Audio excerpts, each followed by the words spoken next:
What if the emptiness you feel isn't a flaw, but a signal that your transformation has already begun? You don't remember when it started exactly. Maybe it was after a breakup you didn't expect, or the moment a dream job slipped through your hands. Maybe it was more subtle, like waking up one morning and realizing you're surrounded by everything you once wanted, but you still feel hollow. At first, you tried to ignore it. You distracted yourself. You stayed busy. You told yourself it was just a rough patch. You repeated mantras about staying positive, convinced yourself it would pass, that maybe all you needed was a vacation, a new habit, a little more time. But days turned into months and something inside you kept pressing. Not loud, not dramatic, just steady like a whisper in the chest. This isn't it. And so began the quiet unraveling. People you thought would stay started to drift. The things that used to excite you now feel forced. Your old routines feel fake. And somewhere in the middle of all that, your identity started cracking. What if that crack wasn't a breakdown but a doorway? What if what you're feeling isn't depression or failure, but the exact moment when life stops letting you pretend? This is the phase no one warns you about. The pause between who you were and who you're becoming. The collapsing of false certainty. The stripping away of everything that once made you feel safe so that you can finally see who you are beneath it all. This video isn't about how to get your life back. It's about how to let your old life die so your real one can finally begin. Welcome to the threshold. The silence isn't empty, it's waiting. Are you, they say, rock bottom will teach you lessons that mountaintops never could. But what they don't tell you is how disorienting it feels when you start falling. Not because you made a mistake, but because life decided it's time to remove what no longer serves you. The moment everything begins to fall apart, the relationship, the career path, the friendships, even your own sense of self, it doesn't feel like a spiritual awakening. It feels like death, like failure, like you've been abandoned. But what if it's none of those things? What if this unraveling is not a punishment, but a purification? You see, the universe doesn't break what's whole. It breaks what's built on illusion. Think back to the times when everything seemed fine on the surface, but inside something didn't quite fit. You smiled for others. You showed up. You performed the role. And yet some part of you knew this isn't who I really am. That quiet discontent, that subtle ache, it was the beginning of the end. Not the end of your life, but the end of a life constructed around survival expectations and avoidance. So when things collapsed, you thought you were being punished. But life was only doing what you didn't yet have the strength to do. Yourself removed what was fake, fragile, and no longer aligned. It was pulling threads until the mask fell off. This is why the greatest transformations often begin in heartbreak, not because you failed, but because you were finally ready to become someone real. Pain doesn't always mean you've gone wrong. Sometimes it means you've outgrown the lie. That's why collapse can feel so cruel. It doesn't ask for permission. It doesn't wait until you're ready. It arrives suddenly and forcefully, dismantling the parts of your identity that were never yours to begin with. The job that defined your worth, the relationship that validated your existence, the routine that gave you the illusion of control. When those things disappear, what remains? You, just you, raw, vulnerable, uncertain, but strangely free. The pain is real. The confusion is overwhelming. But underneath it all, there is something quietly being rebuilt, not from the outside in, but from the inside out. The soul doesn't use comfort as a tool for evolution. It uses disruption. Because when you're comfortable, you stay asleep.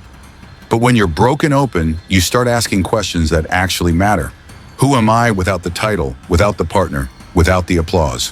What do I believe when everything safe is taken away? That's when the real work begins, not the work of fixing your life, but the work of facing yourself. The fall strips you, but it also frees you. And that freedom is sacred. Because from that space of nothingness, you finally get to build something that's yours, not a projection, not a performance, but a truth. So no, you're not being punished. You're being positioned. Every ending is a beginning in disguise. But only if you stop fighting the collapse long enough to ask, what is this trying to make space for? That question alone can change everything. Because sometimes the most loving thing life can do is burn down the lie you were living in. At some point in your life, you'll feel a split a moment when something inside of you wants to rise, evolve, speak out, walk away, while another part of you clings desperately to comfort, to familiarity, to the known pain. That split is not confusion. It's a battle. And the two opponents, your soul and your ego. The soul whispers truth. It wants freedom, alignment, depth, and purpose. It wants to strip away what's false so you can finally breathe without pretending. But the ego, the identity you've built to survive, doesn't care about truth. It cares about protection. It wants safety, approval, control. It wants predictability, even if it costs you your aliveness. That's why when your soul begins to stir, when you start feeling called to something bigger, truer, more honest, your ego panics. It senses the threat. It recognizes that transformation doesn't just rearrange your outer world, it threatens to erase the persona it spent years constructing. And so it resists. Not by screaming, but by distracting, by justifying, by giving you 100 good reasons to stay small, stay quiet, stay hidden. It convinces you that discomfort is danger and that uncertainty is a sign you're on the wrong path. But here's the truth. Most people never tell you the moment you decide to honor your soul. Your life will often get harder before it gets better, because the ego fights. It fights by creating fear. Fear of judgment, fear of loss, fear of regret. It replays your worst-case scenarios. It magnifies every flaw. It whispers, "You're not ready," or "Who do you think you are?" And it's persuasive because the ego speaks in the voice of your history. It knows your wounds. It knows how to make safety look noble and stagnation feel responsible. But the soul doesn't scream back. It waits. It waits for you to grow tired of the illusion, to finally admit that comfort hasn't made you happy, it's made you numb, to see that the life you've been trying to hold together is actually what's holding you back. And that's when the real war begins. Not with the outside world, but within. Because transformation is not just about becoming something new. It's about letting something die. Often it's the death of your old story, your need to be seen a certain way, your attachment to being right, your addiction to certainty. And here's the paradox. The deeper your soul's calling, the louder the ego resists. It's not personal, it's mechanical. The ego's job is to keep you alive. It doesn't know how to distinguish danger from growth. So when you step toward healing, the ego interprets it as threat, because healing requires exposure. It requires vulnerability. It requires truth. And truth is the one thing the ego cannot control. So if you feel afraid right now, it doesn't mean you're off course. It means you're getting close. The shaking you feel is your old identity trembling at the door of who you're becoming. You don't need to eliminate your ego, that's not the goal. You only need to stop letting it lead. Let your soul sit in the driver's seat. Let the ego ride shotgun, still present, still protective, but no longer in charge of the direction. Because only the soul knows where you're really meant to go. And once you let it lead, your life won't get easier. But it will finally make sense. We've been conditioned to believe that suffering is a sign that something has gone wrong, that we must have taken a wrong turn somewhere, that the pain we're feeling is punishment for not getting life right. But what if that's a lie? What if suffering is not the enemy, but the signal? What if pain, instead of being the thing to avoid, is actually the compass guiding us toward everything we've been asking for? Think about it. When do people finally change? When they're comfortable, when life is going smoothly. Rarely, true transformation doesn't begin in comfort. It begins in collapse. Not because collapse is noble, but because comfort hides the truth, and suffering brings it right to your doorstep. Suffering strips away your distractions. It gets under your skin and forces you to sit with what you spent years avoiding. It makes you ask questions that polite society never teaches you to face. Who am I really? What have I been running from? Why do I keep ending up in the same place, feeling the same pain, wearing a different face? The pain you feel is not random. It's the precise language your soul uses to get your attention. You hurt because a part of you is misaligned. You ache because something within you wants to be heard, seen, healed, transformed. And when you ignore that message, the suffering amplifies. It repeats. It spreads. Not to punish you, but to awaken you. Because until you feel it fully, you won't question your default settings. You'll keep chasing distractions, keep running routines, keep polishing the mask. Pain has intelligence. It knows where you've betrayed yourself. It knows what you've silenced to be liked, what you've sacrificed to belong, and what you've denied in order to maintain the illusion of control. The problem isn't that you're hurting. The problem is that we've been taught to interpret pain as failure rather than as feedback. So we numb it, we scroll, We drink, we binge, we stay busy. We tell ourselves it's just a phase. But the soul doesn't speak in phases. It speaks in patterns, and patterns repeat until they're understood.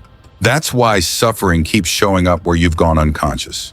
Because it's asking, are you finally willing to feel this, all of it, so you can stop living half a life? The pain is not in the wound alone. The pain is in the resistance, in the refusal to listen, in the belief that healing should be clean and inspirational instead of messy and raw. But healing doesn't look like light beams and soothing music. Sometimes it looks like crying in the dark, shaking in silence, wondering if you'll ever feel okay again. And you will, but only if you stop fighting the pain and start reading it. What is it trying to tell you? Where are you out of alignment? What are you still holding on to that's already let go of you? These are the questions pain demands that you ask, not to torture you, but to wake you up to your power, the power to change, to decide to stop repeating a script that never fit who you really are. So no, suffering isn't the problem. The real problem is the way we run from it. But when you stop running, when you sit in the fire long enough to let it burn away what's false, that's when something ancient and real awakens within you. And that awakening is the beginning of everything you've been waiting for. Here's a truth most people never want to face. You cannot build a new life on top of an old identity. You can't carry your past self into your future and expect transformation to occur. You can't expect evolution while still clinging to the very habits, beliefs, and emotional patterns that were forged in survival. Change doesn't just ask you to do something different. It demands that you become someone different. And that demand comes with grief. Because before anything new can grow, the old must die. Not just on the surface, but at the root. That means saying goodbye to parts of yourself that once kept you safe. The overachiever who learned to earn love. The peacekeeper who silenced their truth to avoid conflict. The perfectionist who never felt enough, so they became everything to everyone except themselves. Those versions of you weren't wrong. They were brilliant adaptations. You survived because of them. But now they're prisons with velvet walls. Comfortable, familiar, but suffocating. So when people say they want a new chapter, a fresh start, a breakthrough, they rarely understand the cost. The cost is not in effort or time or strategy. The cost is in identity. You have to leave behind the you that was built in response to fear, trauma, and expectation. And that's terrifying because it feels like death. And in a way it is. It's the death of the self you performed in order to be accepted. It's the death of the roles you played to feel in control. It's the death of the stories you repeated about who you are, what you're worth, and what you're allowed to have. And no, the process doesn't ask for your permission. Life begins stripping it away piece by piece. The job title, the relationship, the environment, the beliefs. One by one, it collapses everything that can't come with you into the next version of your life. Not because you're being punished, but because the foundation can't hold what you're meant to become. You can't lay bricks of vision on top of rotting wood. You can't claim emotional freedom while still addicted to control. You can't embody your truth while still wearing a mask. So the universe removes. And it hurts. Because you weren't just attached to people, routines, or dreams, you were attached to what they said about you. Without them, who are you? That question is where most people quit. They run back to what's familiar, even if it's painful. They choose the predictable prison over the unknown path. Not because they're weak, but because the ego is loud and it fears annihilation. But hear this, you are not your ego. You are the one who is watching it unravel. And if you're willing to stay through the unraveling, through the discomfort, through the aching silence that comes when everything old is gone, but the new hasn't arrived yet, that's when something sacred begins. A true self, not the one shaped by pain, not the one taught to perform, but the one that was always buried beneath the noise. The one who doesn't need to prove or please, chase or control. The one who simply is. But you can't meet that self until the old one dies. So no matter how badly you want change, if you're still negotiating with your past self, still trying to bring old habits, old mindsets, old wounds into your future, the transformation will stall. Not because you're not worthy, but because you haven't yet become a container strong enough to hold what's next. You don't need more effort, you need more release.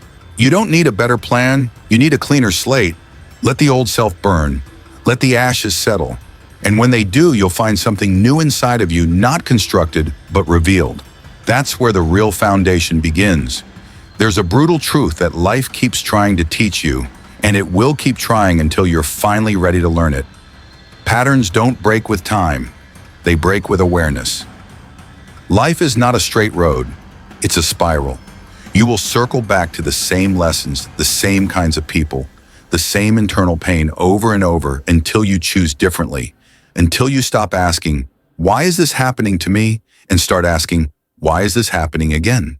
We think growth is about distance, that if enough time passes, if enough people change, if we just keep moving forward, we'll eventually outrun our pain. But that's not how healing works, because what you don't face, you repeat. What you avoid, you recreate. Not because you're cursed, but because the unconscious doesn't operate on time. It operates on recognition, on honesty, on pattern disruption. You've seen this in your own life. The same kind of relationship, just with a different face. The same fight wearing new clothes. The same feeling of abandonment or betrayal or disappointment showing up in new circumstances but hitting the exact same emotional wound. And you wonder, why does this keep happening to me? The answer: because you haven't yet made a new choice from a new level of self-awareness. That's the difference between reaction and consciousness. Reaction repeats. Consciousness reclaims. Until you stop blaming the world and start interrogating your own automatic responses, life will keep handing you the same test, not as punishment, but as invitation. And here's the truth: awareness is not convenient. It doesn't arrive wrapped in clarity and light. It often comes in the form of pain, of exhaustion, of frustration, so deep you're forced to pause. Because only in stillness can you see the loop. And once you see it, you can't unsee it. That's the terrifying beauty of awareness. It ruins your ability to tolerate what you used to justify. You can't keep pretending you don't know anymore. You can't keep telling yourself it's them, not you. You can't keep escaping responsibility through clever excuses or spiritual bypassing. You know, and now that you know the choice is yours, will you go unconscious again? Let the ego write the same script with new characters? Or will you disrupt the cycle not just by thinking differently, but by choosing differently? That choice is everything, because you don't have to keep reliving the same emotional season. You're not bound by your past, you're bound by your unwillingness to examine it. The moment you do, even just a little, the wheel starts to slow. The pattern begins to unravel. The story you've been repeating maybe for years finally cracks. And through that crack, something new can enter. A new reaction, a new boundary, a new version of you that doesn't run on autopilot but on intention. That's how healing happens, not in grand gestures, but in small choices made with clarity. Cycles are not broken in time. They're broken in truth. Most people want to transform without touching the dark. They want to be healed without being humbled. They chase the light, the vision, the breakthrough, but only if it doesn't require them to face the one thing they've spent their whole lives avoiding: their shadow. The shadow isn't evil. It isn't your enemy. It's not the monster under your bed. It's the voice you silenced to survive. It's the part of you you buried because someone somewhere taught you that it wasn't lovable, wasn't acceptable, wasn't safe to show. And so you learned to hide it, to compartmentalize, to perform only the pieces of yourself that gained approval. You became nice instead of honest, peaceful instead of powerful, predictable instead of real. But the truth is, you cannot become whole while rejecting half of who you are.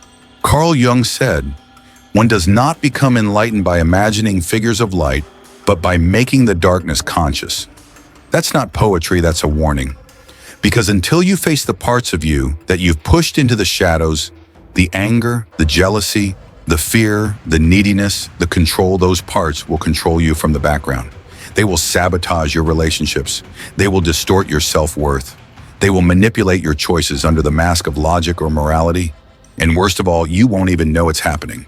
You'll say things like, "I don't know why this keeps happening to me," or "I'm just unlucky in love," or "I guess I'm not meant for more." But what's really happening is this: your unexamined shadow is making decisions in your name. And every time you avoid looking at it, you strengthen its grip. Shadow work isn't glamorous. It's not something you post about in a moment of aesthetic vulnerability. It's not about venting or labeling people as toxic to feel superior. True shadow work is brutal honesty with yourself. It's sitting in silence and saying, "Yes, I manipulate to avoid rejection. Yes, I hold grudges because forgiveness feels like surrender. Yes, I need control because chaos reminds me of childhood trauma. And no, not to shame yourself, but to integrate. Because what you own, you can transform. What you reject owns you. Your power doesn't come from pretending to be pure. It comes from knowing who you are completely and choosing to respond from clarity instead of hiding behind perfection. That's what real strength looks like, not the absence of darkness, but the courage to walk into it with your eyes open and your heart intact. And here's the twist. Everything you've been searching for in the outside world, validation, connection, freedom, self-respect, is waiting on the other side of the shadow you're afraid to face. The love you want, it requires you to stop abandoning yourself. The peace you crave, it demands you release the war you've waged against your own imperfection. The clarity you seek, it lives inside the chaos you've been avoiding. You are not too broken, you are too divided. And when you finally stop hiding from yourself, when you reclaim the messy, vulnerable, wild parts of your being, that's when power becomes internal, unshakable, and real.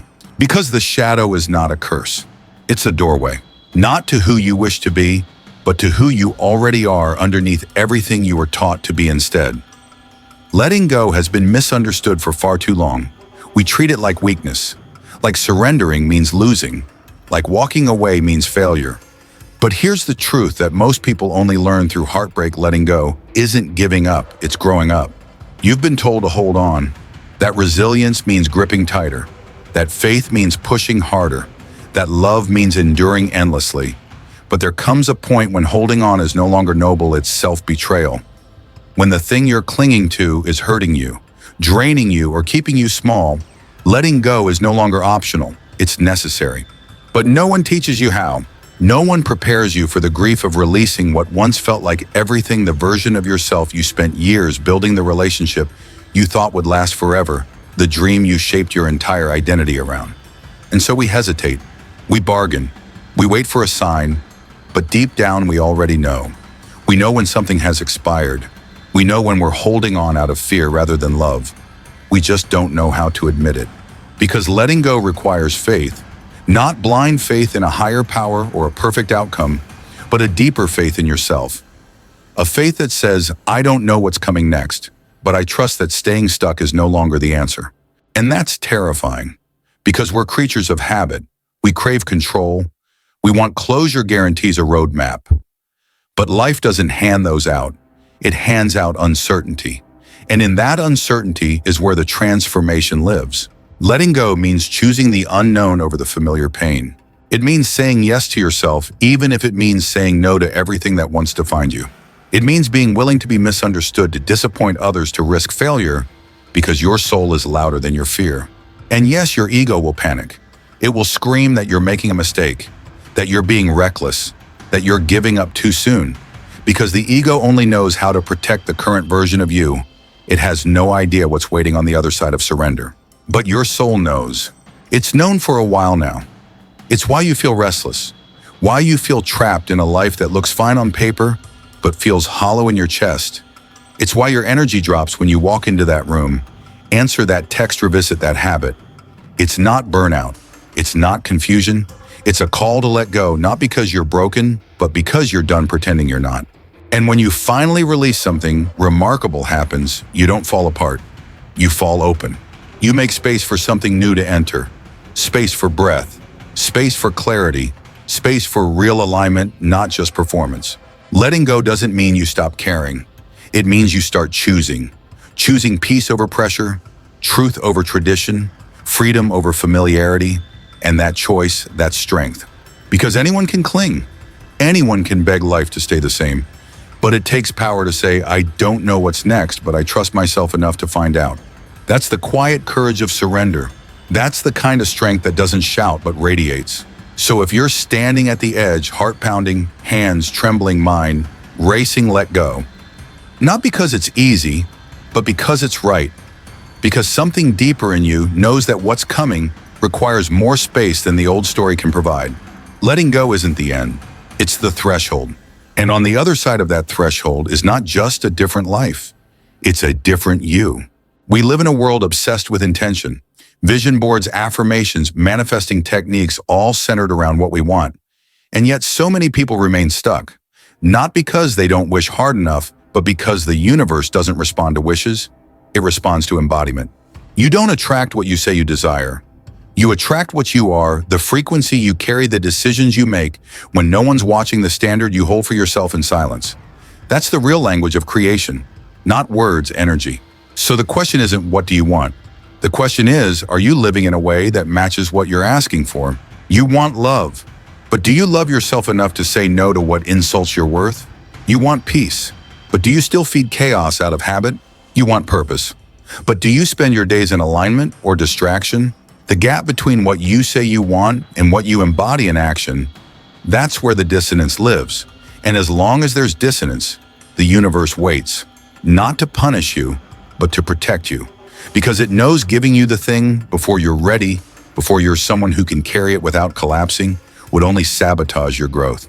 Readiness isn't about how badly you want it. It's about how deeply you've become it. That's why life tests you. Not to see how loud you can shout your desires, but to see how you behave when desire meets delay. Can you still be grateful when it hasn't shown up? Can you hold integrity when shortcuts tempt you? Can you keep moving when applause is absent and clarity is fog? Because that's embodiment. And that's what changes your life. Embodiment is not about perfection. It's about coherence.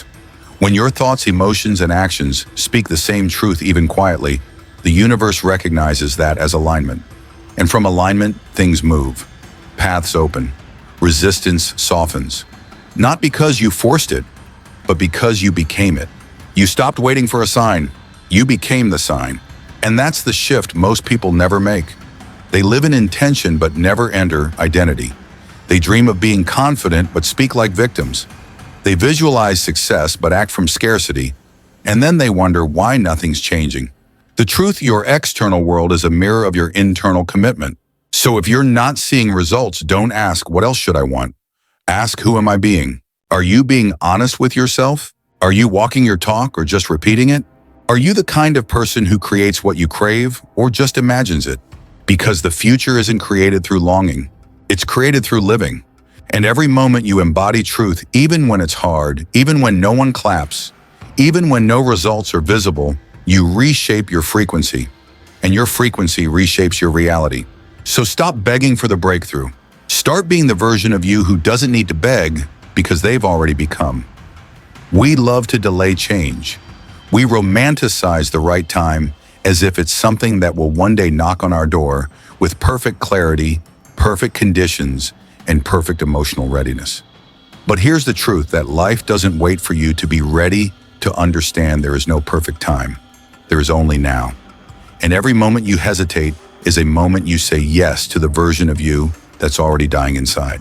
We tell ourselves we'll start tomorrow, that we'll speak the truth once it's safe, that we'll leave when it hurts just a little more, that we'll commit when we're more confident, more healed, more prepared. But tomorrow isn't real. It's a comfort blanket wrapped around fear. It's a seductive lie the ego tells to postpone the death it knows is required for rebirth. The problem isn't that you're not ready. The problem is you're still negotiating with the part of you that doesn't want to grow. And the longer you wait, the heavier the weight becomes, the deeper the rut, the more convincing your excuses sound. Until one day you look around and realize you've built an entire life out of delay. A life of almosts and not yets. A life where everything you wanted was always just one decision away, but you kept choosing later. But growth doesn't wait. Truth doesn't wait. Life doesn't wait. It offers you windows, openings, fleeting moments where your pain becomes too loud to ignore, where your clarity pierces through the noise, where your heart whispers now. And if you're not listening, that window closes, not as punishment, but because readiness is not about preparation. It's about presence. The moment to change isn't when you have a 5-step plan. It's when you've had enough. Enough of the lies you tell yourself. Enough of the cycles you repeat. Enough of the silence that keeps your soul in hiding. There's power in reaching your limit, not because pain is noble, but because hitting the wall forces you to decide. Will you keep shrinking into the familiar? Or will you finally step into the fire and let it burn away the version of you that's already expired? And make no mistake that fire is real. It's uncomfortable. It doesn't come with guarantees. It won't promise applause. It won't hold your hand, but what it will do is strip you clean. It will remove the noise, the mask, the justifications, until all that remains is truth. And from there, everything begins. You don't change by waiting. You change by choosing. You change by saying, this version of me is no longer the one I want to carry into tomorrow. You change by acting not with perfect confidence, but with sacred defiance, a refusal to keep betraying yourself for the sake of comfort. And once you do that, once you stop postponing your truth, you discover something radical. The moment you commit fully, life starts to respond. The right people appear, the doors unlock, the synchronicities align, not because you forced them, but because you stopped resisting the path that was always yours. So no, it's not too soon. It's too late to keep waiting. The time to change is not after you're certain. The time to change is when your soul finally whispers, now. And that whisper, it's already speaking. The question is, are you listening? Everyone says they want to awaken until they realize what awakening actually demands. Not more peace, not more clarity, not immediate freedom. Awakening begins with discomfort, deep soul-rattling discomfort that dismantles everything false and exposes everything you tried to hide, not just from the world, but from yourself. We've been sold a fantasy that spiritual growth feels like bliss, like lightness, like serenity. And yes, sometimes it does. But that's not where it starts. It starts with a disruption, with a quiet grief that won't go away, with a sudden inability to tolerate what you used to normalize, with the collapse of coping mechanisms that once got you through the day, with the ache of truth breaking through the carefully maintained illusion that everything is fine. Awakening is not an aesthetic. It's not incense and mantras and glowing journal pages. It's sitting alone on a Tuesday night, staring at your ceiling, wondering why you can't go back to pretending. It's waking up to the fact that the job you built your identity around is meaningless, that the relationship you thought was love is based on survival, that the personality you project is just armor, polished, likable, strategic armor built to keep you safe, not seen. And once you see that there's no going back, that's what they don't tell you. Awakening is irreversible. Once you've tasted truth, illusion turns bitter. Once you've felt what alignment actually feels like, faking it becomes unbearable. And that's why awakened lives are not always comfortable, but they are real, painfully, beautifully, unapologetically real. You begin saying no more, often not to rebel, but to protect your peace. You stop entertaining conversations that drain you. You stop betraying yourself for validation. You lose tolerance for half-truths, for performative living, for pretending everything is okay when it's not. And yes, it gets lonely, because many people in your life won't understand the shift. They'll miss the old version of you, the one who played along, the one who avoided conflict, the one who sacrificed authenticity to keep the peace. But what they miss is not you. It's their comfort in who you used to be. And that's the tax of truth. You no longer belong everywhere. You no longer fit into places that demand your silence, and the cost of that is high. But the reward, you become someone you actually recognize. You laugh and mean it. You cry without shame. You rest without guilt. You speak your truth even when your voice shakes. Because you've stopped editing yourself to be acceptable. You've stopped outsourcing your worth to other people's opinions. You've stopped wearing masks to blend in. You've chosen the real over the easy, the soul over the script, the sacred over the safe. Awakened lives aren't glamorous. They're raw. They're filled with moments of doubt, of surrender, of deep solitude. But they're also filled with meaning, with integrity, with a kind of internal peace that doesn't require the external world to make sense. You may not be comfortable, but you're alive. Fully, consciously, undeniably alive. And that kind of life, the one where you no longer run, no longer pretend, no longer shrink, that's the life your soul came here for. So if everything in you feels disrupted right now, good. It means the lie is cracking. And through that crack, the real you is about to rise. If there's one truth this entire message offers, it's this: transformation doesn't come from wishing, it comes from becoming. You don't need more information. You don't need another sign. You don't need the perfect conditions.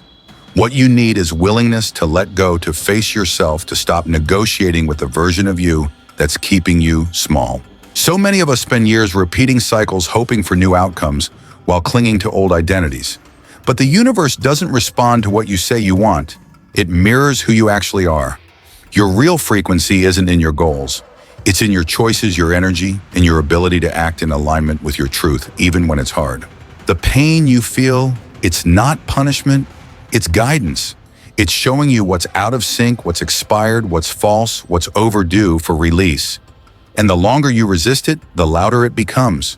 But the moment you stop running, the moment you sit with it and ask, what are you trying to teach me? That's when everything starts to shift. Let this be the reminder you don't become who you're meant to be by force. You become by alignment, and alignment only happens when you stop pretending and start listening. Listening to your discomfort. Listening to the truth underneath your excuses. Listening to the whisper that says, you were never meant to stay here. So apply this where it matters, in the decisions you've been postponing, in the boundary you've been afraid to set, in the story you keep telling yourself about why you're not ready. Then ask yourself, what would change if I stopped waiting and started living like it's already time? Because the truth is it is. And you already know that.